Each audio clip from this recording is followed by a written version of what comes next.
श्रीमद् भगवत गीता भगवान परम पुरुष श्रीकृष्णंकर मुख निःसृत दिव्यवाणी।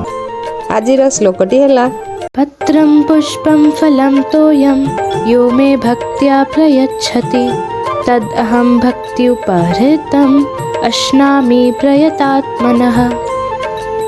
पत्र फूल फल जल हृदय जार कोमल श्रद्धा प्रेम ओ स्नेह देई मते अर्पण करि थाई आनंदे करे मु ग्रहण तापाई कांदे मोर प्राण आनंदे करे मु ग्रहण तापाई कांदे मोर प्राण दिव्य रस कुकर पान दुर्लभ जन्म हेब धन्य